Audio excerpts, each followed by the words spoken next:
the conversation shifts to a subject that turns the room cold and the speaking tone hostile.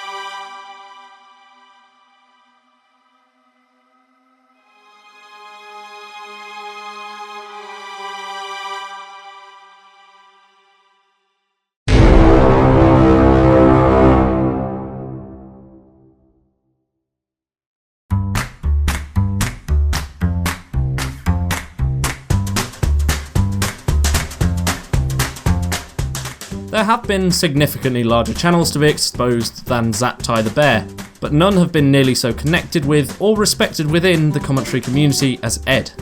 He made some good videos and some good friends, and then he grew pretty large on YouTube in a relatively short amount of time. His first 2 videos were made about people who preyed on their younger viewers. At least it doesn't look like that decision's likely to backfire. We'll get to Ed, but he's not the only piece in this puzzle. Who already blew his shot? A lot of commentators use self-deprecation to guard against criticism. But just because you use self-deprecation, however, doesn't mean you're actually self-aware. This might seem a little off topic, but I'll get there. If you're watching this video and you somehow haven't seen the final episode of Hot Wet Soup, then honestly, why are you here? But I'll do a quick breakdown of it for you now. None of us wanted to make this. This is like the hardest thing we'll ever make, honestly. It's going to be a confusing ride. The podcast is over. I know more about Ed than anybody will ever know. It's one of the best ways to help him in a really fucking weird way, because this is awful to do. Ed told me about 4 or 5 days ago now that he was a diagnosed sociopath. He might be a sociopath, he might not be able to feel empathy, but he knows what's right and wrong.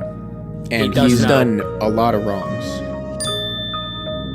He's been cheating on multiple girls. I think it's 4 specifically. But before, it's not, in his state, it's not illegal. Yeah, it's not illegal. He's not a fucking paedophile. Don't go around and call him a paedophile. You call him a paedophile, honestly, fuck you, it doesn't help. One hand texting Sabrina, he's like, well, she's not going to kill herself, so that's okay. And he's like, I normally can get her I normally talk her down from it, she always listens to me. He knows he has power over her.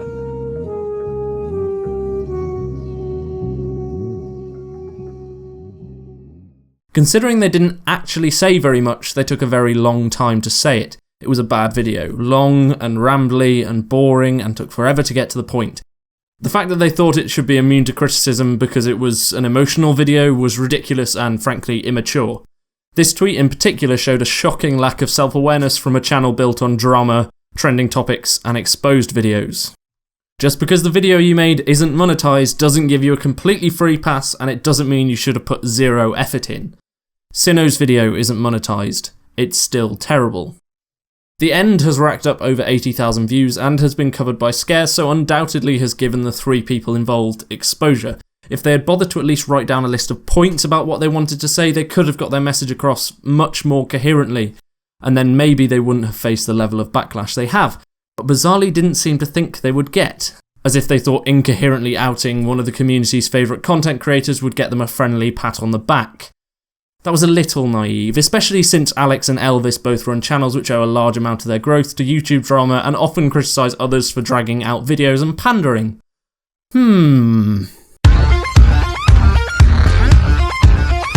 Either through incompetency or by design, they managed to fail to censor the name of Zaptie's girlfriend. I suspect the latter. It's not that hard to listen to something once and notice the word Sabrina, unless they just thought they were talking about gonorrhea or Hiroshima.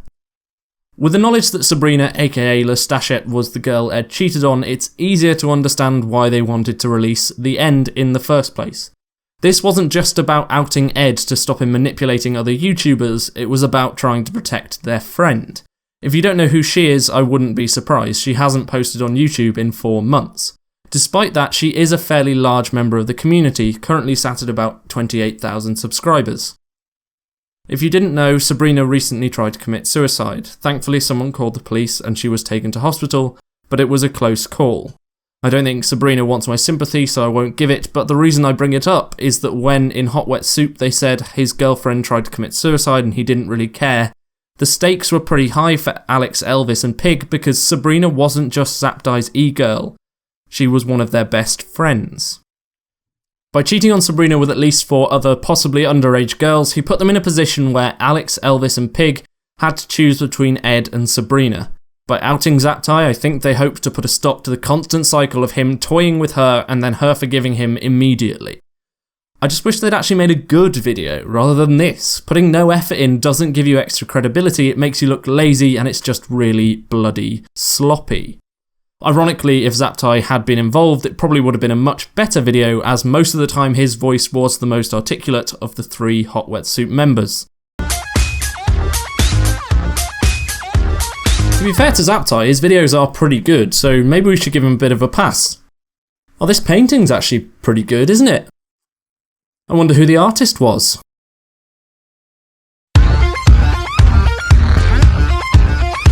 So what exactly is Zaptie alleged to have done? Well, supposedly he's solicited, received and saved pictures of at least one girl who was 16 at the time. There are public screenshots from the girl, as well as several other girls of similar age who have allegedly come forward, but so far aren't willing to go public. Whilst the age of consent where Zaptie lives is 16, the line for pornography is age 18. If he did receive and save those images, he has broken the law with regards to child pornography. If you think it's a grey area, he literally says you're worth getting arrested for. Irrespective of legality, however, he was 4 years older and in a position of power. As so many have talked about with regards to Onision's actions, it's not just about which side of the law his actions fall upon, it's also about morality. The girl in question says she felt manipulated and pressured and that he used his YouTube fame to toy with her. You might try and make the argument that this idiot made. I'll leave it on screen if you're desperate to lose a few brain cells, but if not, he basically says it's not Zaptie's fault that he cheated, because his moral compass is about as useful as a bloody chocolate teapot. He might be a sociopath, he might not be able to feel empathy, but he knows what's right and wrong. And he's done a lot of wrongs. I'm not sure I could do a better job explaining why this is wrong than Zaptie himself, so I'll let him take over. He is harming no one but himself at this point. Well, other than the 16-year-old he groomed. Let's not forget about her, like he seems to have done. You took advantage of a 16-year-old girl because she was a fan of yours. You've manipulated her so much at this point that she seems to have accepted that what you did was not wrong and is even supporting you. Whoever knowingly possessed emblems, objects, films, photographs, slides, or other visual media as referred under the above ruling, that ruling being visual media representing positions or acts of a sexual pornographic nature involving or representing minors under 18 years, many of the people who are, let's call it, on his side, seem to believe that he's not in the wrong because she instigated. Now, I can understand that outlook, I genuinely can, and to an extent, it's tempting to give him credit here. However, fuck that, I'm not going to, in extraneous circumstances. The fact of the matter is, even if this girl, who I would like to remind you is 14 right now, did this for attention or had this same circumstance with others, it's irrelevant to what's happening with Kiwi. This is Kiwi redirecting the focus off of him, which frankly is incredibly similar to what Lionmaker did with Keemstar. You're missing the point. Huh? I've seen some people put the argument forward that the screenshots didn't really change anything. We already knew that Zaptie had been in a relationship with girls aged 16 and 17 over the internet. What could that have been other than about sending pictures and photos? Whilst that point seems valid on the surface, we need to consider how people react to information depending on how it is presented. Everybody knows there is a massive hunger problem around the world as well as water supply and sanitation issues. That's a given, but most of the time none of us are doing anything about it. If that was the end of the story, you would never see adverts for WaterAid or Oxfam. These charities know that the amounts of money they spend on advertising will be more than made up for by additional donations due to their increased public profile. It's a lot harder to ignore the need when you can see it right in front of you and people therefore change their actions accordingly. I believe the same principle applies to these screenshots. Until they were released, it was much easier for me to ignore the information that was right in front of me. and I suspect the same was true for Alex and the rest of the community. Once you've actually seen Zaptie type you're worth getting arrested for, it's so much harder to be a Zaptie apologist. Up until that point, we basically just had to take Alex's word for it.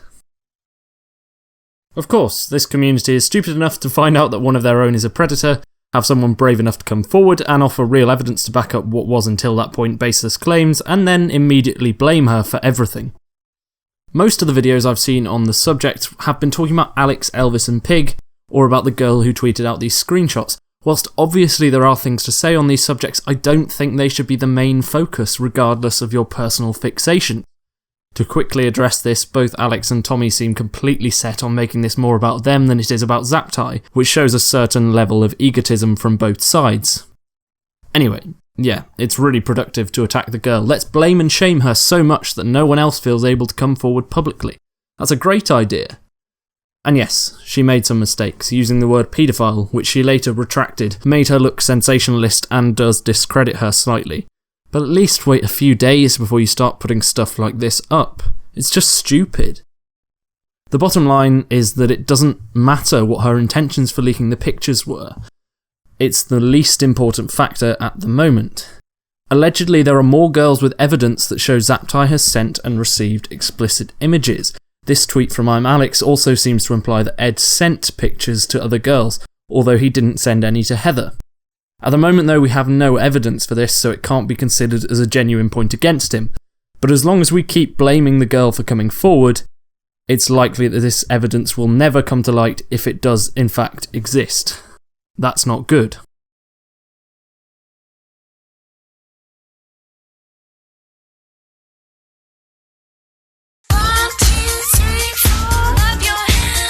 What Lionmaker did was terrible. I'm definitely not trying to defend the walking Belgian dumpling, but in some ways I think that what Zaptie allegedly did was much colder. You don't have to be smart to be a children's entertainer, and Lionmaker certainly proves that. The man is a moron, a dangerous moron, but a moron.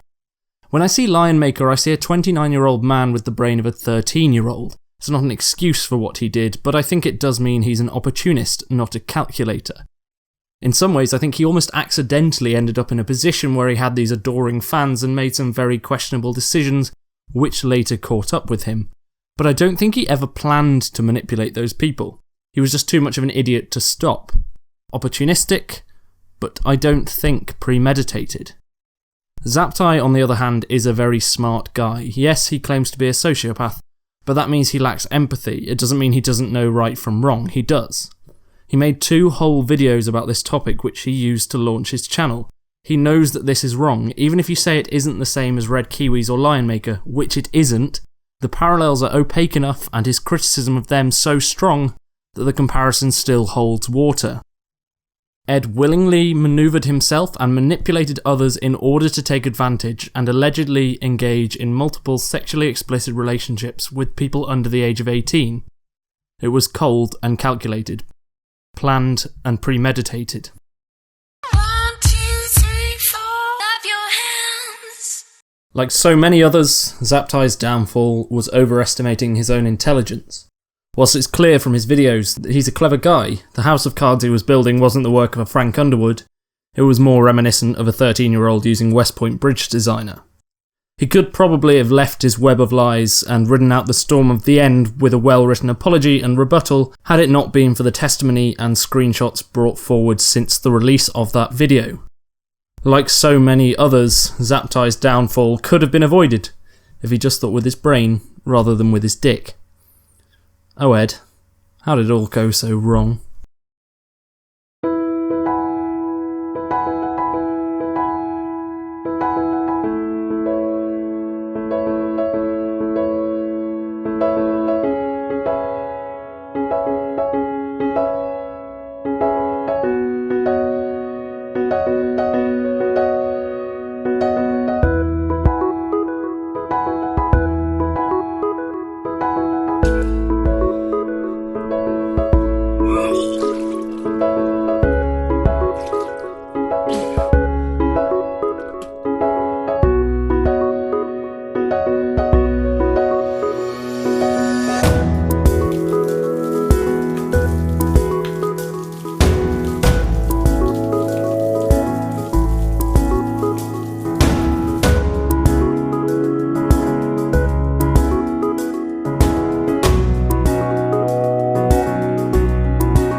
But because obviously they were very disapproving of his recent actions, I think he's used the fact that he's a sociopath thinking that it's an easy way out. And that's further backed up by some of the other evidence that I'm going to give. And I do feel like they've also outed him on this podcast with a severe lack of knowledge about what it actually means to be a sociopath. Here in this clip, He has done the full works. He's cried. It's debatable whether he can even cry.